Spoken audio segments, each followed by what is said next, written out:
Nabili daw siya magbabayad. Saan?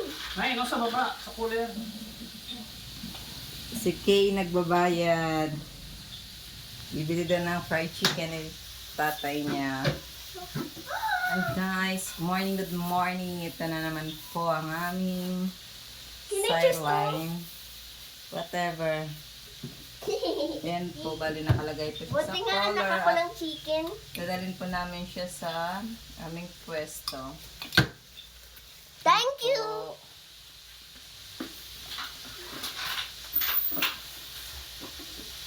Napakaagang drawing ng aking asawa. Yan po yung aming lulutuin. Bayad! Ha? Hindi mo muna biyak ang... Ay, magbabayad daw yung aking anak. Ito po. Kumuha kasi yung anak ko ng fried chicken. Bali, nagbayad po siya. Kaya lang, parang nangyari, buy one, take one.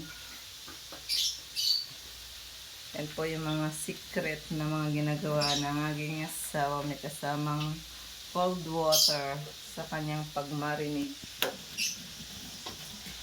Ganyan po talaga mga madiscarding mommy. Pag tayo po ang nagluluto, medyo makalat talaga. Kaya nga po, dapat pag nagluluto po tayo, nasa matubig tayo na pwesto. Kasi maya't maya po ang hugas, lalo na po yung kamay.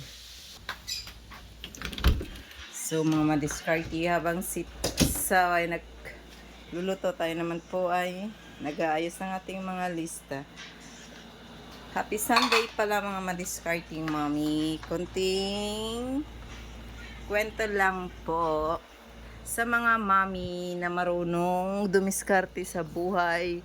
Huwag niyo po sanang ipagkait sa inyong sarili na mapagod kasi normal lang po yan.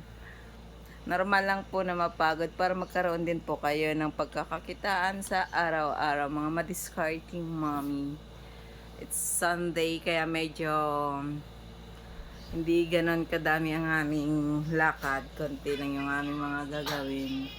So yun naman po mga madiscarding mommy. Have a blessed Sunday and love you all. Bye!